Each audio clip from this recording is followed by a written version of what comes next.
Welcome to the fourth episode of the Funeral Program Site podcast. It's great to be here. Today we are exploring a topic that is profoundly personal yet requires this immediate logistical precision. We're talking about the creation of a funeral program. Right. And it's so much more than just a piece of paper. It really is. I mean, you can argue it's the most tangible piece of guidance a family provides during the service itself.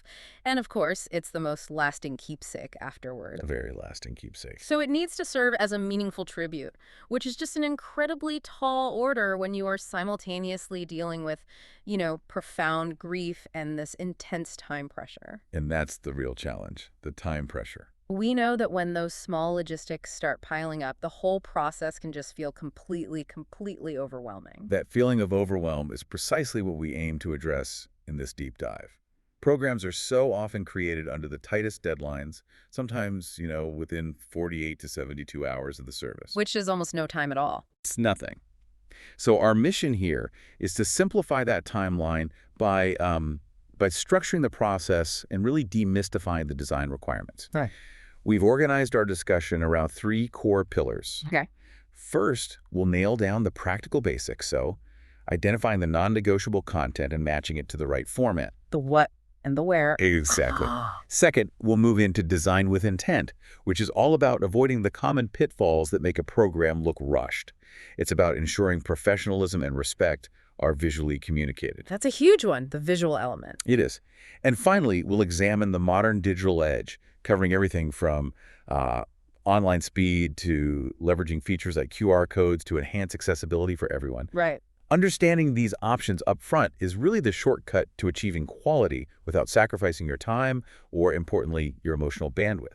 Okay, let's unpack this then. You mentioned the funeral program has this kind of dual purpose. It's a ceremonial guide right now, in the moment, but it's also a cherished keepsake for later. It is. And those two roles can sometimes feel like they're in conflict. Because of that lasting role, families want the program to feel intentional, not accidental or rushed. But when time is the enemy, what are the absolute non-negotiable pieces of content we need to lock down first before we even start thinking about layout or color? That's the perfect place to start. We refer to those as the anchors. The anchors. Yes, and it's critical to secure them before you touch anything else, especially the longer, more narrative elements, like the life summary. Why is that so important? Psychologically, it provides a quick win, and it grounds the whole project. The anchors are the foundational data points that should be front and center, usually right there on the program cover. So what are they specifically? This includes the deceased's full name. And you mean their full legal name? Full legal name, middle name included, their birth and death dates, and then the specific service details, the date, the time, and the location. I see the immediate value there. I mean, if you get the who, when, and where wrong, the entire document fails its primary function as a guide for the service. Exactly. It fails right out of the gate. And securing these anchors provides an enormous psychological benefit during a time of stress. When families are dealing with grief, memory retrieval can be fragmented. Things get foggy. They do. So starting with known factual data points, things you can pull from official documents, is much, much easier than trying to write a complex narrative from scratch. It just gets the ball rolling. And it prevents rework later. A huge amount of rework. It prevents major layout changes. Because if you realize 3 hours in that you used the wrong middle name or listed the wrong time, Oh, that would be a disaster. you have to undo significant work. So nail the foundational structure first. Get those anchors right. But is it truly that easy to separate the two? I mean, if I lock down the anchors, doesn't that inherently constrain how much narrative space I have left for the life summary and the pictures? That's a really probing question. And the answer is yes, it constrains it. But that constraint is actually helpful. How so? It forces immediate realism about your format choice. If you know you're going to need 2 full pages just for the order of service and, say, a long poem that was recluded, Right. you instantly know a single bifold program isn't going to work. It's just not enough space. The anchors give you the dimension of your required container right from the start. That makes perfect sense. So once the anchors are secure, we can move into the procedural elements that define the service itself. The order of service. This seems like the section that really dictates the flow of the physical ceremony. It is absolutely critical, and guests rely so heavily on this section for flow and for clarity. Especially if they're not familiar with the traditions. Especially then. If they aren't familiar with the faith tradition, or maybe even just the venue, they need to know what happens next. The order of service lists events in their exact sequence, from the moment the family enters to the closing remarks. So it's a literal roadmap for the event. It's a roadmap. It includes the prelude music, any welcoming remarks, hymns or other musical selections, readings, whether that's scripture or poetry, the eulogy, and, of course, the final benediction and the recessional. How detailed should the order of service be? Should we list the name of every speaker, or is it enough just to list the event, like eulogy? Detail is essential for clarity here. We really recommend listing the event and the participant. Okay. So, for example, eulogy read by granddaughter, Sarah Jenkins, or hymn, Amazing Grace sung by the congregation. That makes it so much more personal. It does. It makes the experience much more personal and ensures attendees know who is speaking. For longer programs, including estimated timing can also be helpful for the clergy or master of ceremonies, though you don't typically print the times for the guests. But for the guests, the sequence is the key thing. The sequence is paramount. It ensures they feel connected to the process, and they aren't left wondering when to stand or sit or respond. It reduces anxiety. Okay, so procedure is set. Now we hit the biography. This feels like where the emotional challenge really hits.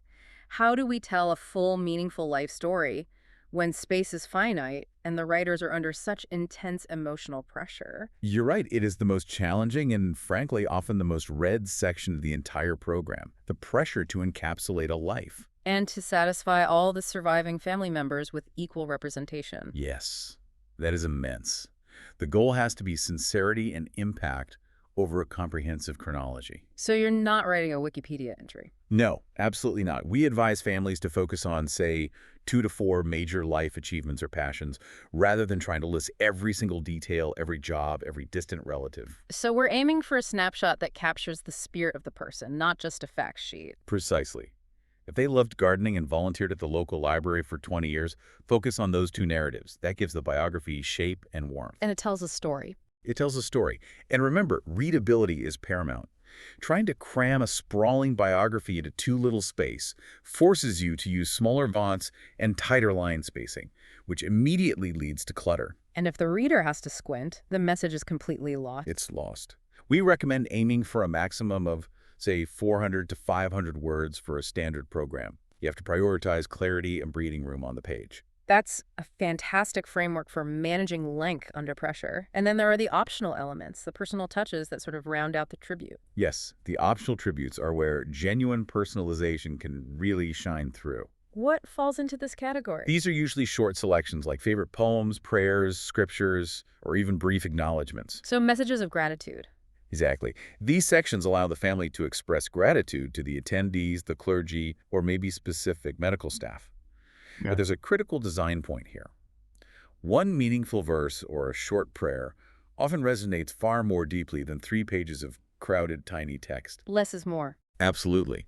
These must be additions that enhance the message, not simply fill up empty space. The need for conciseness and clarity directly brings us back to the physical container for all this information. We have the content locked down, but how do we choose the right structure? Bifold, trifold, or booklet, especially when time is so critical? The format choice is purely a function of balancing your content needs against the complexity of assembly. You have to match the content volume to the available space, and the funeral program site offers resources designed to simplify each one of those approaches. Okay, let's start with the most basic, the bifold program. The bifold is the simplest and fastest layout to produce, hands down. It's typically a standard 8.5 by 11-inch sheet folded directly in half. So that gives you 4 panels. Right. The front cover, 2 interior panels in the back.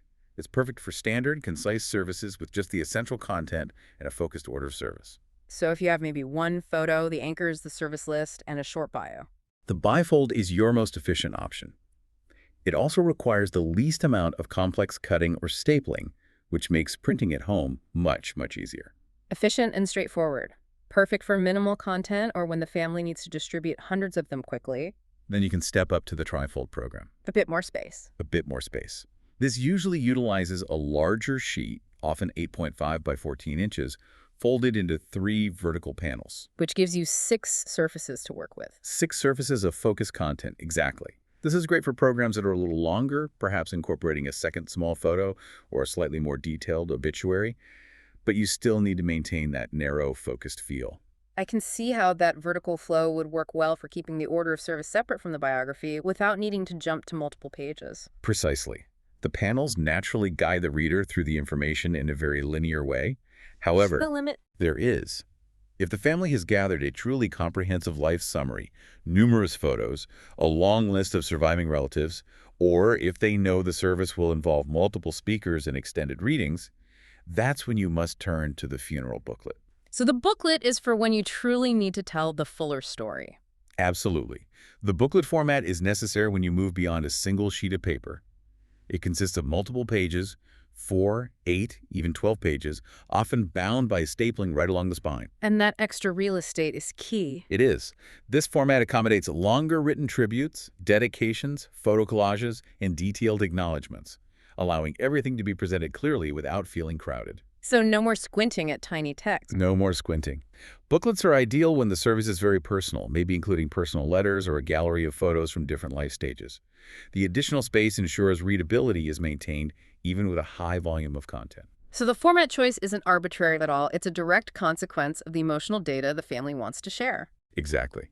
And regardless of the format, bifold, trifold, or booklet, the single most important solution for achieving professional results quickly is what we call the template advantage. It sounds like managing all those content variables, from the anchors to the photos, across 4, 6, or even 12 pages, is nearly impossible without some kind of preset structure.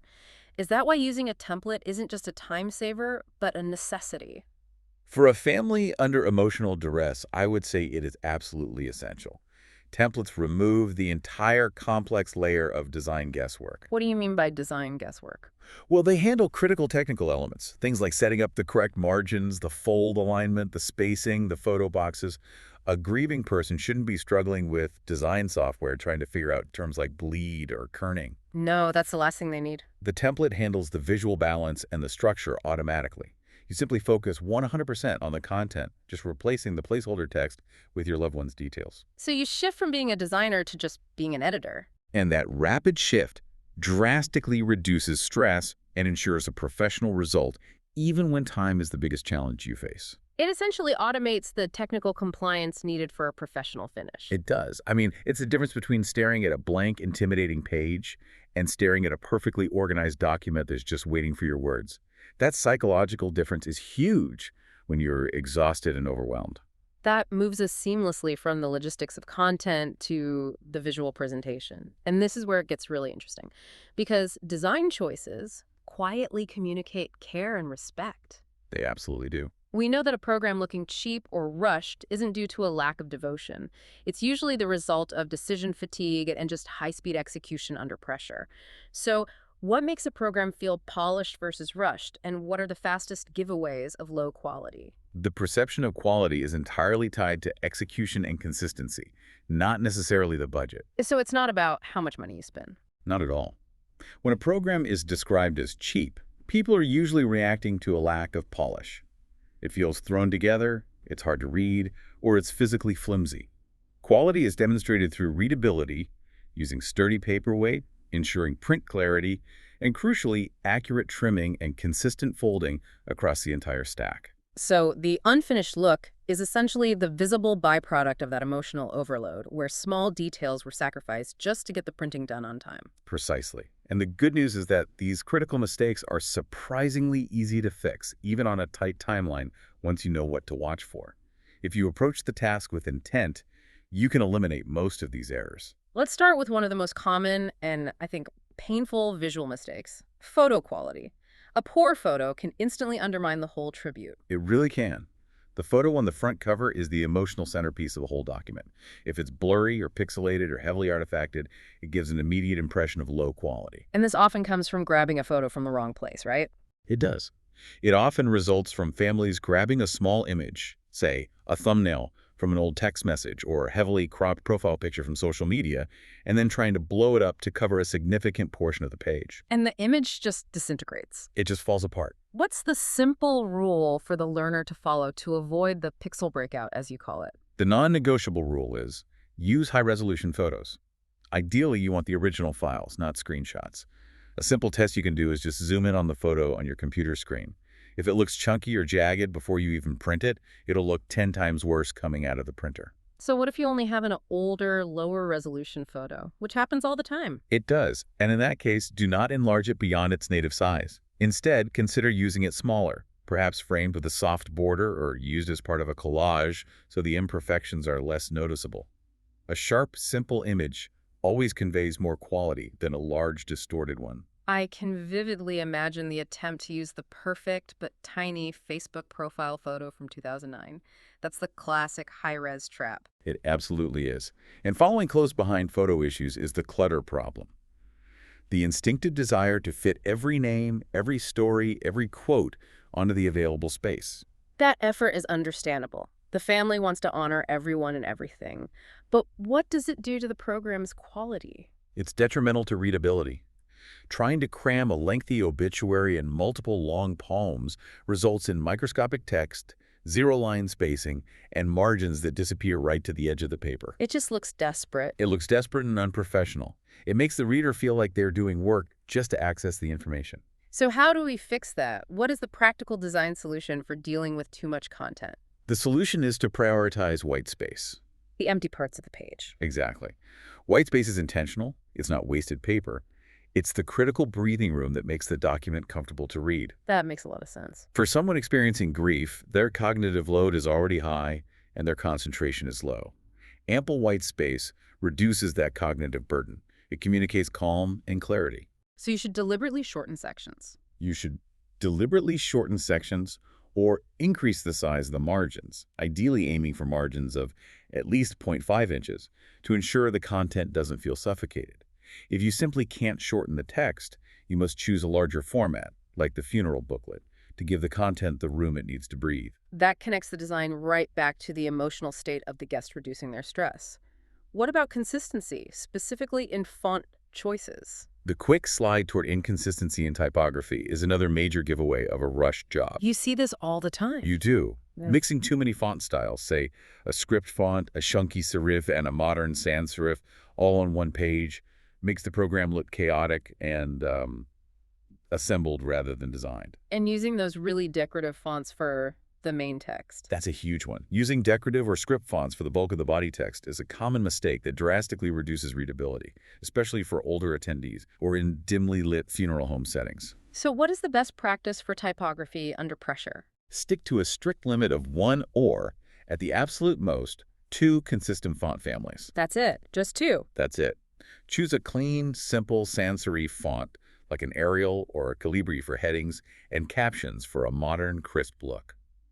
Then maybe a classic serif font like Times New Roman or Georgia for the main body text, as serifs traditionally aid readability in long blocks of print. And consistency is what makes it look professional. Consistency reads as quality.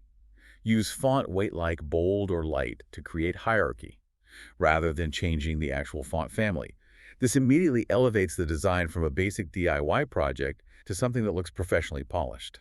Okay, let's shift to the tactile experience, the role of paper and finish. We're talking about the quality that you can actually feel when you hold the program. The physical material matters enormously because the program is a lasting keepsake. It's meant to be held and potentially stored for decades. Right. Thin, flimsy paper just curls. It wrinkles easily, and it feels disposable. It also allows ink to bleed through more readily. This is a very, very fast giveaway that the project was done quickly and cheaply. So what's the recommended upgrade families should consider? What should they be looking for? We strongly suggest using sturdier stock. If you're printing at home, look for something like a 32-pound text paper, or ideally an 80 to 100-pound cardstock. That's significantly heavier. It is.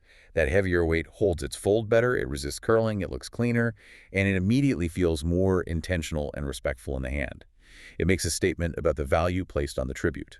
And regarding the visual aesthetics, the color and the finish, glossy, matte, linen, what's the best choice? There are a few common professional finishes, including matte, glossy, linen, and parchment. For funeral programs, matte finishes are overwhelmingly preferred. And why is that? It's simple, really. They minimize glare under indoor or sanctuary lighting, which enhances readability.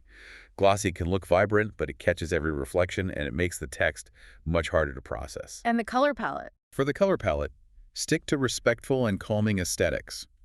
Ivory, pure white, or soft muted pastels.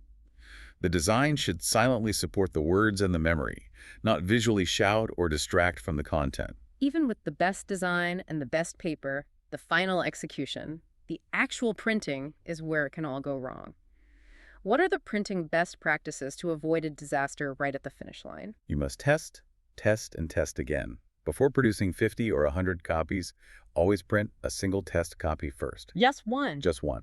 This test print is essential for verifying three things: text placement, margin accuracy, and crucially, fold alignment. The fold alignment seems key, especially for bifolds and trifolds. It is. Especially with folded programs, panels can often align incorrectly when printed double-sided, so this one step saves significant time and paper. Fold your test copy to ensure the back page content doesn't wrap around onto the front. That makes perfect sense for double-sided designs. What about common errors people make with their home printer settings? The most common home printing error is using the fit-to-page setting. I think we've all done that. We have. When you choose this, the printer software often shrinks the design slightly and adds an unexpected ugly white border around the entire document. Right. Always ensure your settings are on print at 100% scale or actual size, unless you are intentionally printing with borders. If you have a professional template that includes what's called bleed, that's extra ink, extending past the cut line printing at 100%, is non-negotiable to ensure clean edges when you trim them. So the design principle is clarity, consistency, and a high-quality finish. We've discussed using templates, which offer medium customization for speed, but what if the family has the emotional bandwidth and the time to invest, and they want something truly unique? How does the DIY template contrast with a truly custom experience? If the goal is the absolute highest level of personalization, then you move toward custom funeral programs. Okay. While the DIY template route provides medium customization, you can change colors and fonts within certain limits. It's really built for speed. Custom programs offer very high customization. What does that look like in practice? This means designing personalized color palettes based on the person's favorite colors, tailoring imagery to match specific hobbies, or creating bespoke layouts that reflect the person's unique life story in a highly detailed, thematic way. This sounds like a choice between immediate relief on one hand and deep structural reflection on the other. It really is. The choice depends entirely on the family's emotional bandwidth and the time available. Custom may require more effort and decision-making up front, but many feel the deeply personal, structurally tailored result is worth that investment because it captures the essence of the person in a way a standardized template just can't. So both are valid paths. Absolutely. The key is choosing the one that minimizes secondary stress for you and your family. That brings us squarely into the rapid shift toward digital memorials. Technology offers this instant access and flexibility that traditional printing simply cannot match.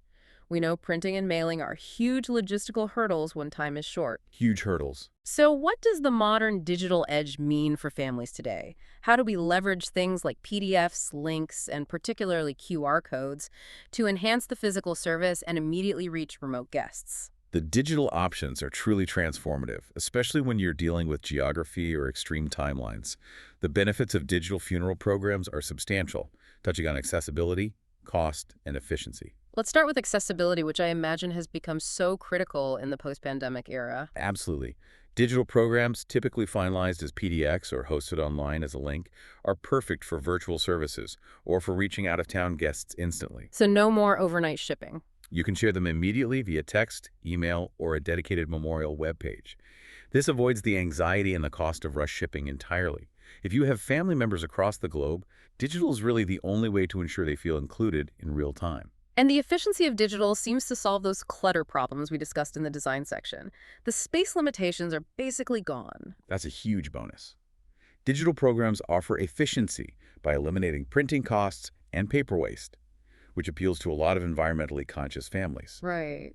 But more critically, they allow for virtually unlimited page counts.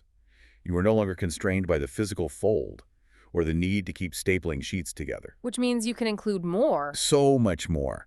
It means you can accommodate extensive photo galleries, detailed written biographies, multiple family tributes, and even links to music or video content that traditional printed programs could never handle.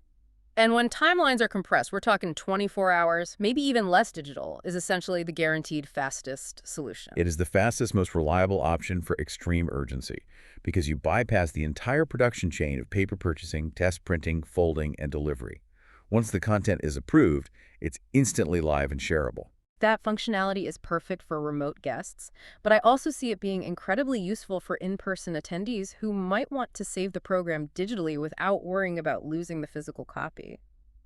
How do we technically implement QR codes so they work flawlessly on the day of the service?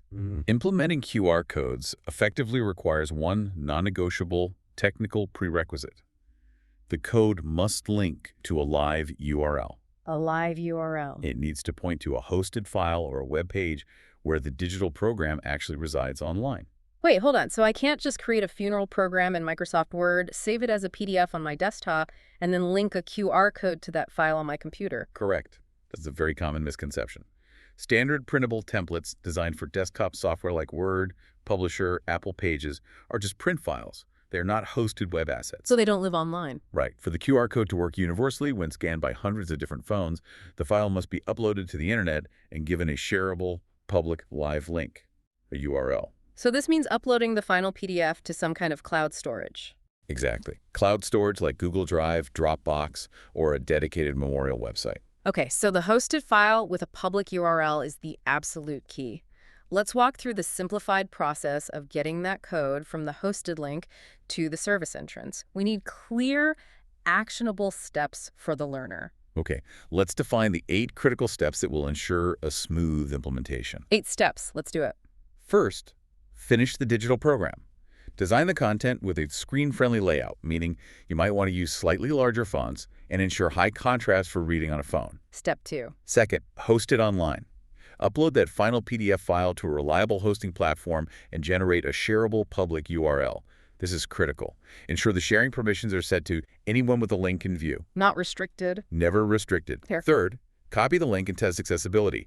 Copy that link and open it yourself, ideally on a separate device using cellular data, not your home Wi-Fi, to confirm it loads quickly and correctly for an outsider. Smart. Step 4. Fourth, generate the QR code. Use a free, reputable online tool. Many people use generators like Bitly, QR Code Monkey, or others, and paste your link into the generator. Then choose a high-resolution download option for the QR image itself. And then the most important part. Fifth, and this is the crucial step, test the QR code thoroughly. Do not skip this. Scan the newly generated code using your phone camera. Test it under different lighting conditions, and critically, have a friend or family member who is not connected to your network or your hosting account test it on their phone. So you're simulating a guest's experience. You are. If it fails, the hosting link is usually the problem, not the code itself. I can't emphasize testing enough. Nothing is worse than the moment of truth when guests arrive and the technology fails. Absolutely. So once it's tested, step 6 is about display and printing. You need to create a clear sign. Print the QR code onto sturdy, high-contrast, paper black code on white paper is always best. And you mentioned something about white space. Yes. You must ensure you leave adequate white space, or a quiet zone, around the code itself. This white border is essential. If the code is too close to other text or imagery, many phones will struggle to recognize the boundaries and will fail to scan. That quiet zone detail is a great professional tip. Yeah. And where does this sign go? That's step 7, strategic placement. The sign should be large, at least 8.5 by 11 inches, and placed prominently at the service entrance, maybe on a lectern or near the guest book. The sign should clearly state, "Please scan here for the funeral program and service details." And you need to make sure there's self-service there. Ensure the location has good lighting and, if possible, stable cellular reception for guests who aren't using the venue's Wi-Fi.